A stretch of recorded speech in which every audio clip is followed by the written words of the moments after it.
Hi friends, આપણે અભ્યાસ કરી રહ્યા છીએ પ્રકરણ 11 માપન અને એમાં આપણે 11.2 એના પહેલો બીજો અને ત્રીજો પ્રશ્ન જે છે એ આની પહેલાના લેક્ચરમાં આપણે જોઈ ગયા છીએ।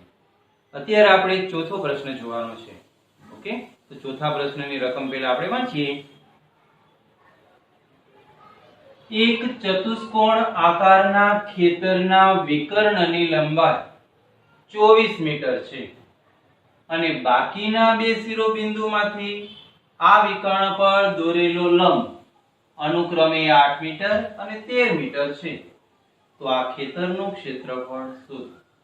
મિત્રો, અહીંયા તમને ચતુષ્કોણનો કયો પ્રકાર છે એવું કઈ રકમમાં કહેવામાં આવેલું નથી, તો આપણે આને કયો પ્રકાર કહેવો એમનામ આપણે કઈ નક્કી ન કરી શકીએ, બરોબર છે।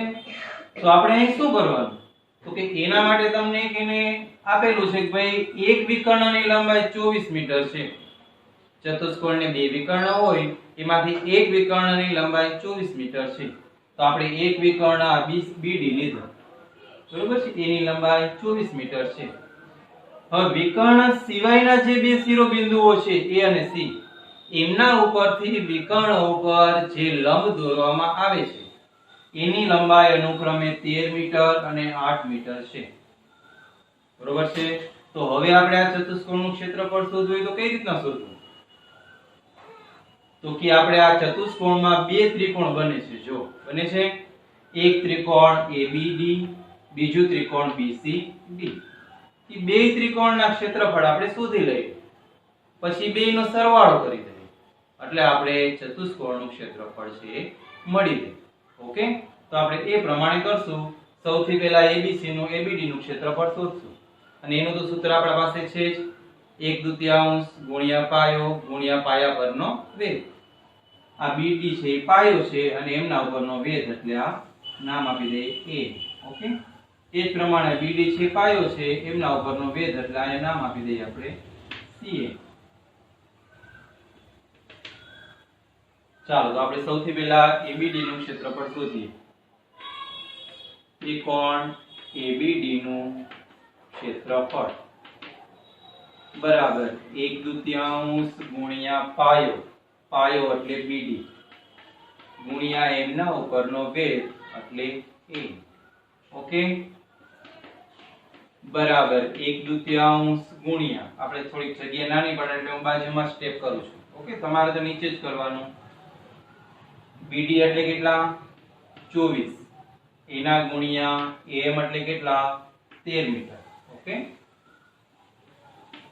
2 અને 24 ના છેદ ઉડી જાય એટલે આવે 12, 12 ગુણ્યા 13 કરો। હવે તો 12 ગુણ્યા 13 કરીએ તો 13 ગુણ્યા 10 એટલે 130, 13 દુ 26, 156 આવશે, 156 મીટર સ્ક્વેર। એ જ પ્રમાણે હવે ત્રિકોણ શેનું, ત્રિકોણ BCD નું ક્ષેત્રફળ શોધવાનું। ઓકે, ત્રિકોણ BCD નું ક્ષેત્રફળ બરાબર 1/2 ગુણ્યા પાયો એટલે BD ગુણ્યા પાયા પરનો વેધ એટલે CN। ઓકે, બરાબર 1/2 ગુણ્યા BD એટલે 24 ગુણ્યા CN એટલે 8 મીટર।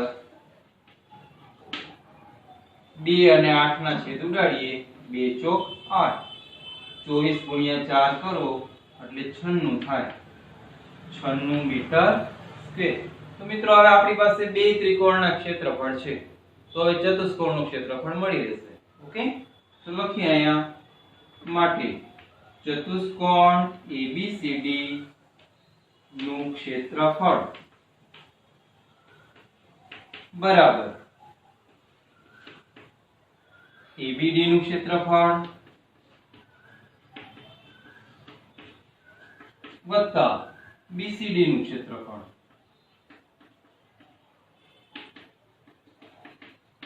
ચાલો, ABD નું ક્ષેત્રફળ કેટલું મળ્યું છે 156, BCD નું કેટલું છે 96, ઓકે, બે નો સરવાળો કરીએ 6 ને 6 12, 12 નો બગડો વધી 1, 9 ને 1 10, 10 ને 5 15, 15 નો પાંચડો વધી 1, 1 ને 1 20, 252 મીટર સ્ક્વેર આવે.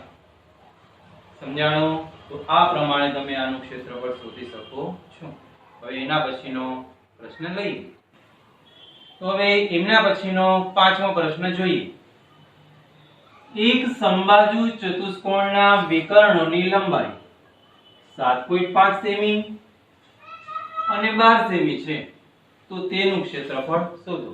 તો મિત્રો અહીંથી ચતુષ્કોણનો પ્રકાર હવે બદલી જાય છે. હવે કયું ચતુષ્કોણ છે? સમબાજુ ચતુષ્કોણ. બરોબર છે? તો સમબાજુ ચતુષ્કોણના ક્ષેત્રફળનું સૂત્ર તમને આવડવું જોઈએ. શું છે એનું સૂત્ર? તો કે 1/2 ગુણ્યા એમના બંને વિકર્ણનો ગુણાકાર. અહીંયા તમને બે વિકર્ણનો માપ છે તમને આપી દીધા છે, 7.5 અને 12 સેમી. ઓકે, તો એ સૂત્રમાં કિંમત મૂકી દેવો એટલે જવાબ મળી જાય. એકદમ સરળ. ચતુષ્કોણ ABCD નું ક્ષેત્રફળ બરાબર 1/2 ગુણ્યા બંને વિકર્ણનો ગુણાકાર.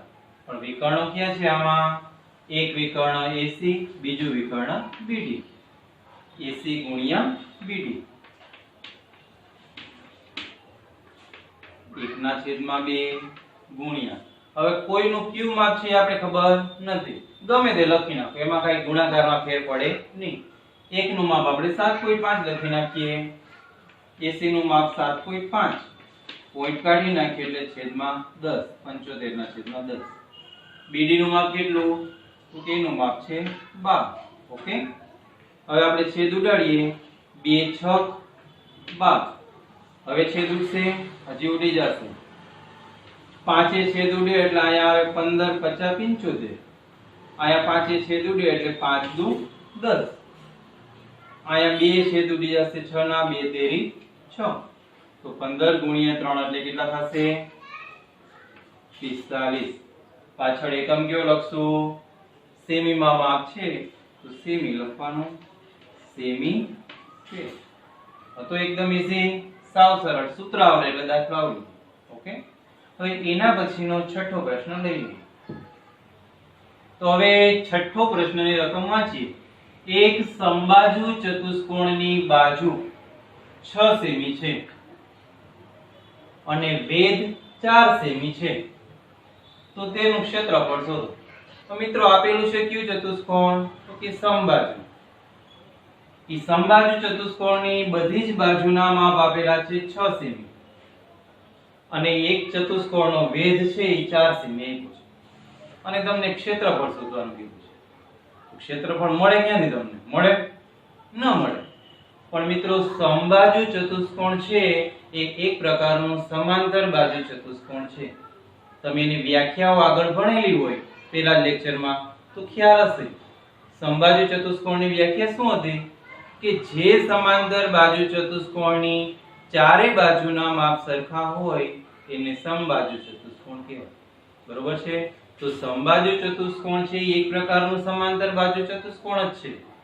તો આપણે અહીંયા સમાંતર બાજુ ચતુષ્કોણના ક્ષેત્રફળનું સૂત્ર મૂકી અને આ ચતુષ્કોણનું ક્ષેત્રફળ પહેલા શોધી લઈએ. ઓકે, પછી આપણે આગળ રકમ વાંચીશું.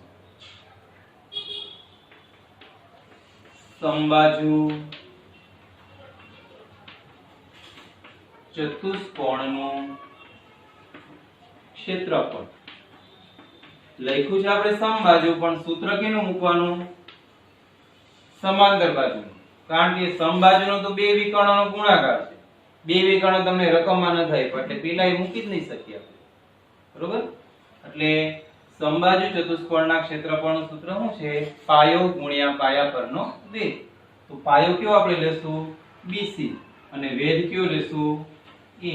ઓકે, BC ગુણ્યા AM.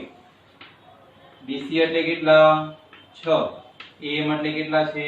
4. 6 Chowk 24 semi square. માપ શેમાં છે? સેમીમાં છે તો સેમી સ્ક્વેર. ઓકે, તો આપણે કીધું તો તેનું ક્ષેત્રફળ શોધો, તો એનું ક્ષેત્રફળ આપણે શોધીને આપી દીધું. સમબાજુ ચતુષ્કોણનું ક્ષેત્રફળ કેટલું મળ્યું?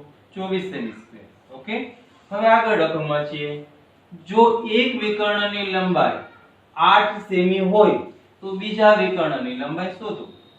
હવે આના બે વિકર્ણ છે, એક વિકર્ણ છે AC, બીજું વિકર્ણ છે BD.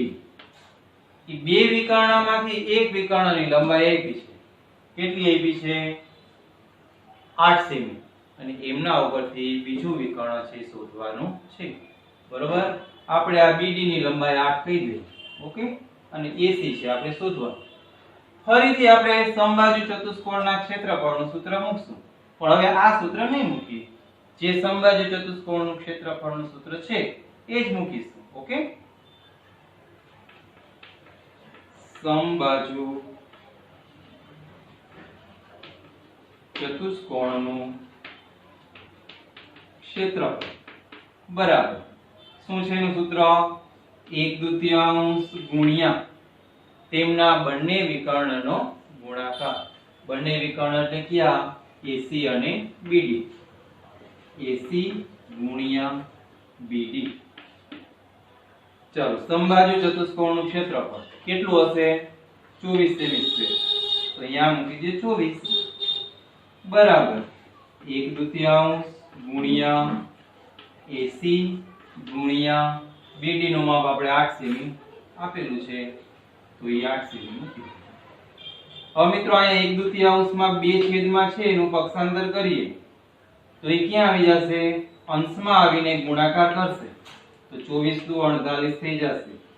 48 બરાબર AC ગુણ્યા 8. ઓકે, હવે આપણે આ બીજો વિકર્ણ એટલે AC, એટલે AC નું માપ જોઈએ તો 8 નું પક્ષાંતર કરવું પડે. 8 નું પક્ષાંતર કરીએ તો 8 ક્યાં જશે? છેદમાં. 48/8 બરાબર AC. ઓકે, સમજાણું આટલું? તો હવે આગળ છેદ ઉડાડીએ. 8 6 39. તો AC બરાબર કેટલા મળ્યા? 6 સેમી. હવે થોડા અઘરા દાખલા આવતા જશે, બરોબર, પણ સૂત્ર આવડશે એટલે તમે થોડુંક સમજશો તો અઘરા નથી. તો આ વિડિયોની અંદર આપણે ચોથો, પાંચમો અને છઠ્ઠો દાખલો જોયો. હવે પછીના વિડિયોમાં એના પછીના નેક્સ્ટ દાખલા જોઈશું. ઓકે.